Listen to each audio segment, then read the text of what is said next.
Food guilt is still with us. Man, I grew up in the 80s and 90s when people were feeling guilty about food, and so I kind of thought it was a thing of the past, but I'm sorry to report that feeling guilty about what we eat is still alive and well. I don't think we're born with it, but like somewhere along the line, we come up with this idea that if we eat chips or bread or pasta or candy or cookies or cake or I guess anything that tastes good, the punishment for the pleasure is that we have to feel bad about ourselves. And then what? What happens next? In my experience, we try to avoid the food for as long as we possibly can until finally we just give in again. And we feel bad again. And sometimes because we feel so bad, we eat more of that food than we really need and make ourselves feel worse, like it's some kind of punishment. Or we find ourselves thinking, oh my gosh, I feel so terrible about this. I'm never gonna do it again. I promise. So I'm just gonna eat as much of this as I can right now because it's the only chance I'm ever gonna have ever again. And then we feel guilty. And then we avoid it. And then we go back, and it's a cycle. It's not fun.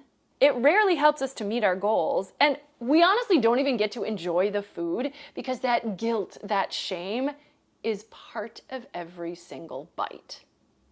So what the heck do we do about it? So first of all, if you don't know me, I am a dietitian and I have worked with a lot of people who really struggle with their eating habits. I've worked with people recovering from eating disorders, and honestly, I've worked with just like normal everyday people who maybe don't think they have a bad relationship with food, but guilt shows up. It's something we joke about at the dinner table. We talk about things being our guilty pleasure or, oh, I'm so ashamed I ate this. Half the time I have patients come to me and tell me what they've eaten like I'm a priest in a confessional. Do we really need to feel guilty as though we have sinned for eating something that is a food? It's giving our body energy. It's maybe giving us some pleasure and enjoyment if we'll allow it to. Do we have to continue to berate and beat ourselves up for these things that probably, if we just said, okay, we could probably just chill and get on with our lives?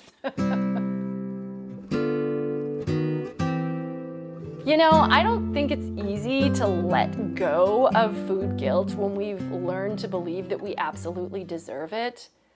But I actually think it's possible. And it may be the only way I know to break the cycle.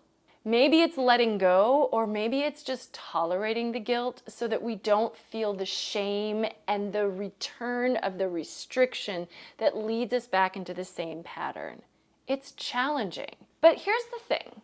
Do a little exercise with me. What would happen if you actually ate a food and didn't feel guilty about it? What would happen?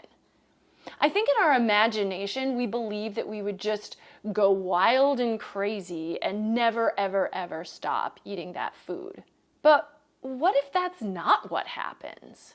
In my experience, what actually happens is, yeah, we do eat that food sometimes, but we let it go. Because we know we can have it at another time if we want to, we're less inclined to binge on it. We're less inclined to go crazy for it. It's just part of our lives. Now, I'm not saying that that doesn't mean we will never overeat, but the thing is, when we do, feeling guilty about it only makes us feel worse and nothing changes.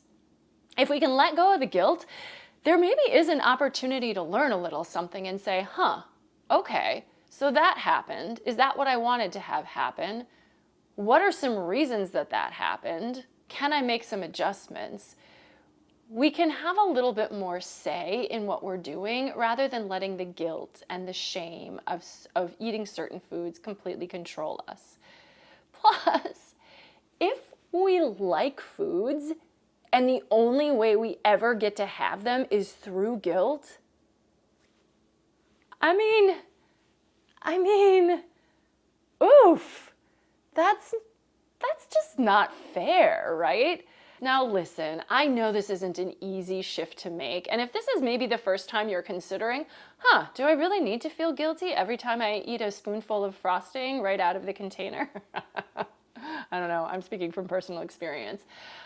I mean, what good is it doing you to feel guilty about it? Maybe just think about that for a while. So maybe that is like the greater exercise here, is like, what is the guilt serving? The purpose of guilt is to, I think, try to get us to no longer do things that make ourselves feel guilty. And that's rational. I think there is like a reasonable reason why that exists in our psyche. You know, if we actually are doing something wrong that's hurting somebody, that's hurting ourselves, that's, you know, causing a harm to society as a whole, then maybe a little bit of guilt is a good idea. Like maybe that will get you to say, oh, maybe I should avoid that now. But I do think that this idea of food guilt being the motivator to get us to stop eating, I just don't see it working with my clients. I also, these days, am seeing people feeling guilty over foods that are just like staple foods, like rice or pasta or bread. Like these are staple foods. These are starchy carbohydrates that give us energy. And, you know, maybe we want to be appropriately portioning them, but these are things that some people eat every single day for their main source of energy. So now we're made to feel guilty for just like typical eating patterns.